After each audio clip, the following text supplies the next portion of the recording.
coming to you from some fine establishment on the Trans-Canada Highway. I'm on the road entertaining seniors. I wanted to pause and tell you about the most dangerous show that I've ever played. This is going back quite some time. It was a facility that was new to me, and it was new to the rec manager as well. The rec manager was not a recreation therapist. They were just grandfathered into the position. It was a retirement home, so you didn't need to be a certified recreation therapist to run recreation.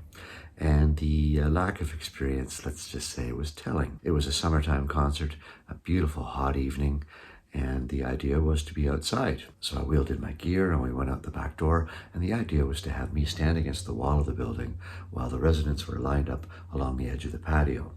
The only problem with that was, though, the patio had no fencing, and at the edge of the patio slab was a drop, and then it went down a hill on the grass down into the trees.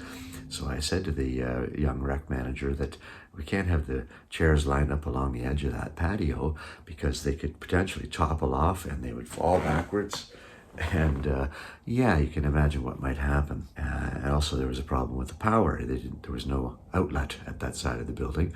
So the idea was to have me run my cord from inside the building out through the door where the residents would be walking. And I said, we can't do that either, because you can't have a cord across an aisleway or a doorway. That's an obvious trip hazard. So to the other side of the building we went. It was a much bigger, much more appropriate space, but not without challenges. Chairs and tables were really tightly packed, and in among them were two of these propane outside campfires. And even though it was 30 plus degrees Celsius outside, we were to have a couple of campfires. So in lighting one of the fires, the hose was right beside where the flames would be. The gas was running for a while. By the time the fire was lit, it went poof. There was quite a explosion of flame, and even the residents nearby went, whoa. Then the hose was right by the flame, and I said, you got to kind of move the tank and the hose from the flame. And then they kind of left it there, and the residents were milling about,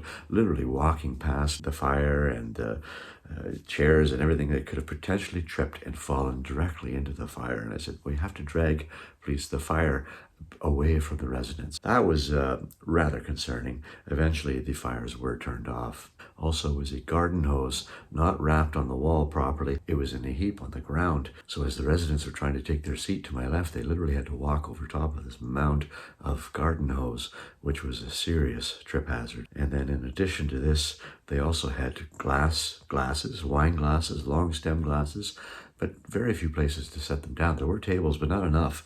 A lot of residents had them sitting on the ground right by their feet. It could have very easily been knocked over. So yeah, there was a number of concerns here. So all of this is just to say that we all come to our jobs with a unique level of experience and education. Safe and effective music programs, they're trickier than one might initially think. There's a lot of hazards, and they were boldly apparent in this program.